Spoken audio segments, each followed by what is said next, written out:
Assalamualaikum warahmatullahi wabarakatuh, and a very good day to everyone.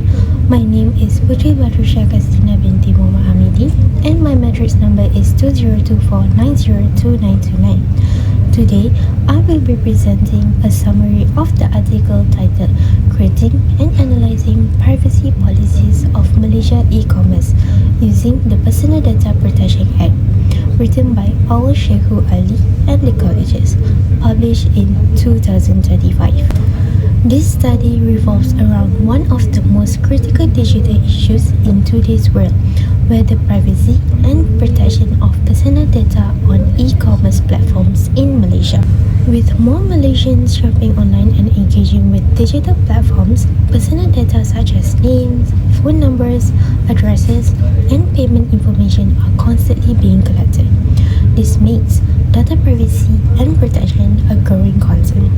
To address this, Malaysia introduced the Personal Data Protection Act, or also known as Pdpa, in 2010, which sets legal standards for how companies handle personal data.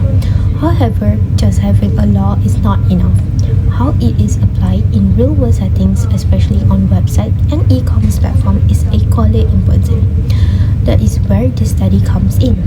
It aims to evaluate how well Malaysian e-commerce sites actually follow the Pdpa in their published privacy policies.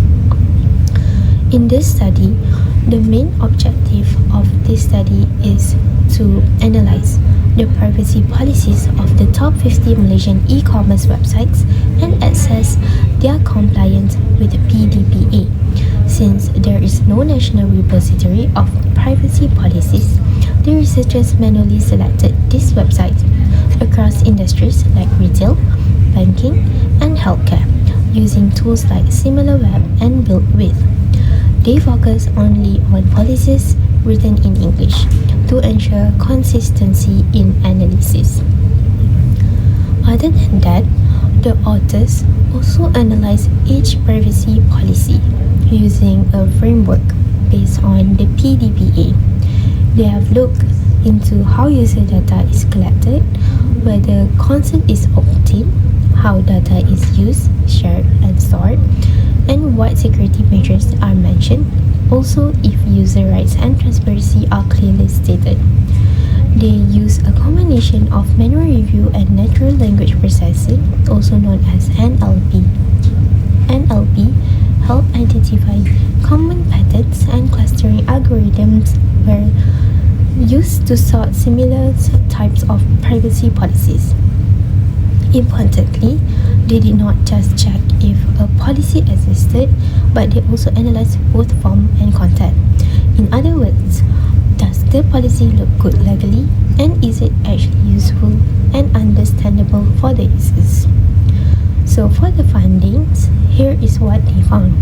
Firstly, most websites did have a privacy policy, but the quality varied a lot.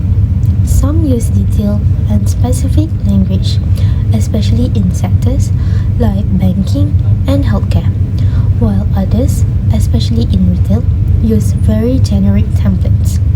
Many policies were filled with legal jargon, making them difficult for users to understand. This is problematic because if users can't understand a policy, they can't give informed consent, even if the policy technically follows Pdpa. In many cases, policies did not explain how long data would be stored or under what condition it might be shared with third parties, but some lack clarity on basic rights like how to opt out or request data deletion. This has shows a gap between legal compliance and also real transparency. To solve these problems, the article proposed several solutions. Firstly, balanced legal detail and readability policies should be legally correct, but also easy for regular people to understand. Next, use technology tools like policies and privacy chat can automatically summarize and simplify privacy policies using AI. Next, strengthen regulatory enforcement authorities should not only check if privacy policy exists, but also evaluate its clarity and usefulness. Improve public education where users should be educated about their rights and how to protect their data. awareness campaigns and integration into digital literacy programs can help a lot. These solutions has aimed to make privacy policies more transparent, user-friendly, and trustworthy. Moving on to the impact. If implemented, these changes would have a huge impact, where they would protect user rights more effectively, empower people to make informed choices about their data, build a more trusted digital environment in Malaysia. When users feel that their data is handled responsibly, trust in digital platforms increases, which benefits everyone, businesses, regulators, and society. The study also highlights the ethical dimension, where beyond just following the law, companies must act with transparency, respect, and accountability. In conclusion, this article that I have chosen and written by Ali and his colleagues makes a strong case for improving how e-commerce platforms in Malaysia handle user data. It shows that while most companies do publish privacy policies, many fall short in clarity, transparency, and also in user friendliness.